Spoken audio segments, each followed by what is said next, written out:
You know, Angelo, we know that you were one of the participants in the High Desert Heart Institute study that had 35 initial participants.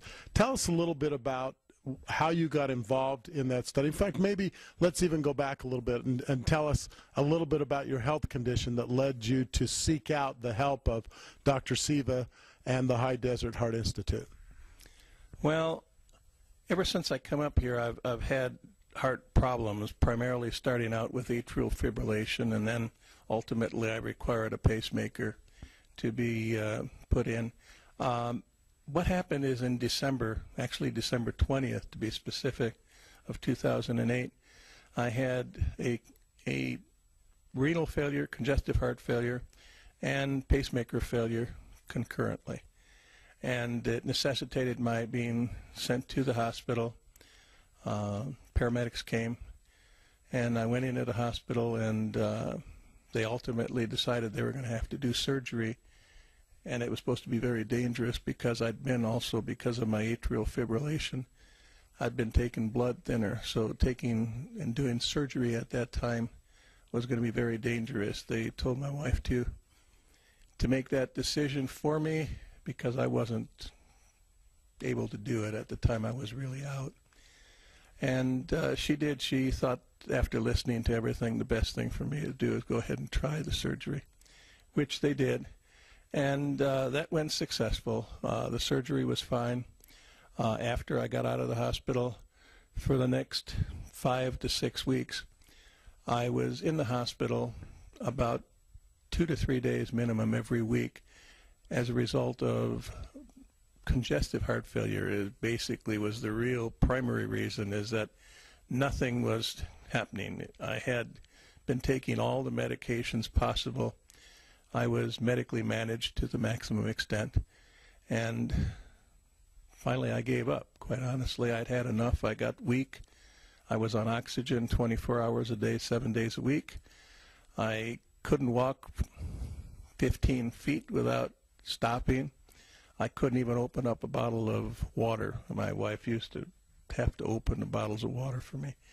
I was very concerned also with medical costs, and I was concerned that I didn't know what these bills were going to be because I hadn't received them yet, but I didn't want to empty the well out, so to speak, and I didn't want any good money spent after bad, if you will. So I decided to take myself out of the hospital. I asked them to remove all the IVs, and they told me that if I went home I would die. And I said, just give me the papers I need and I'll go home, because if I'm going to die, that's where I want to be anyway. Coincidentally, that was on a Sunday, and I had a pre-scheduled appointment with the congestive heart failure clinic on Monday. Well, my wife convinced me. Well, on Monday, I mentioned that I was going to go to the congestive heart failure clinic. I went there, and Dan Austin, who is the clinical director there, and Dr. Cici recommended that I go on a study of a product called Pro-Arginine, which is a dietary supplement.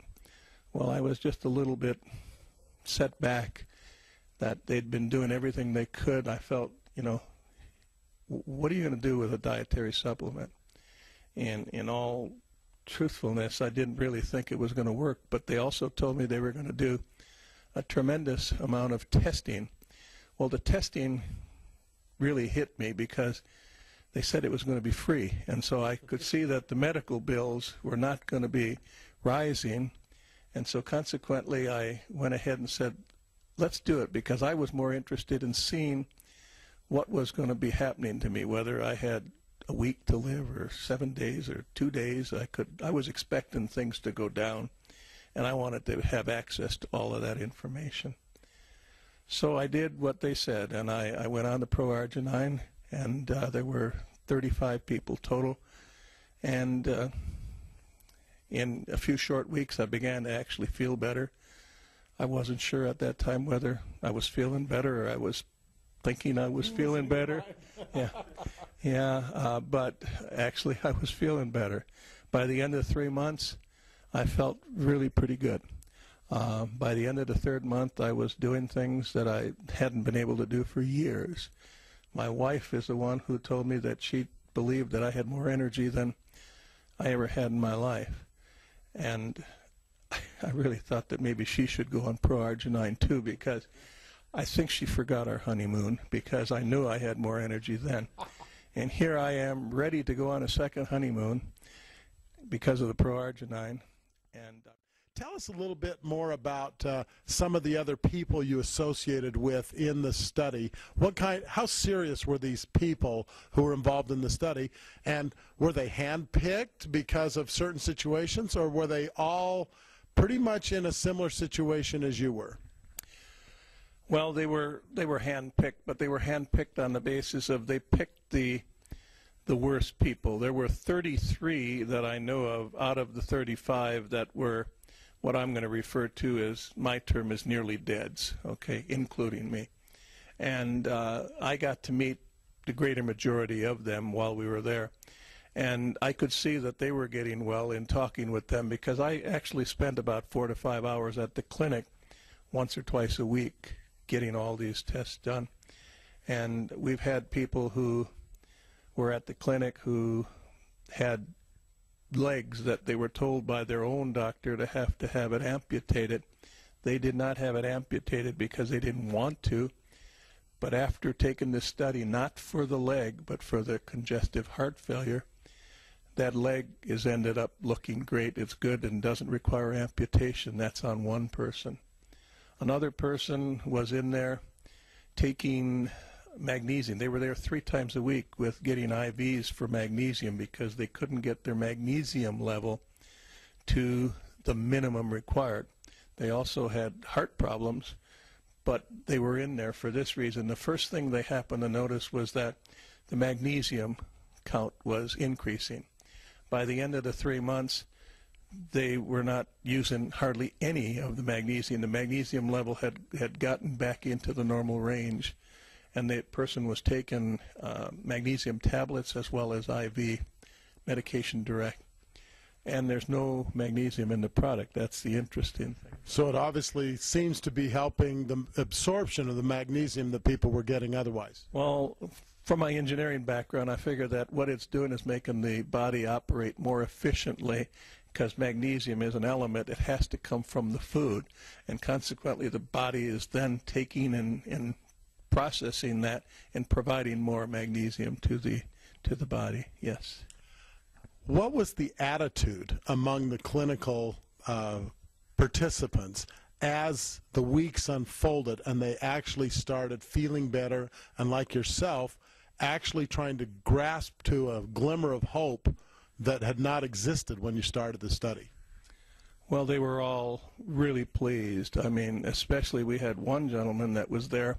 He was taking nitroglycerin tablets, an average of about 16 per day for the angina, I think it's called. And at the end of the study, he was only taking 1. So, and he's still on it. I've not had an opportunity to talk to him since, but, you know, the angina pains went down substantially.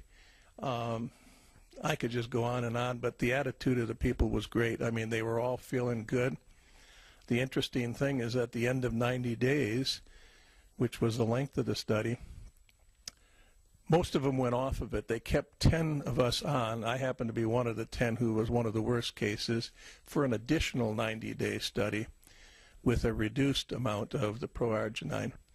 And the other people who were on it, after several weeks, had to come back to the doctor because they weren't feeling very well, and they noticed that they believed it was because they needed something else, and the doctor told them, you really need to get back on your pro-arginine.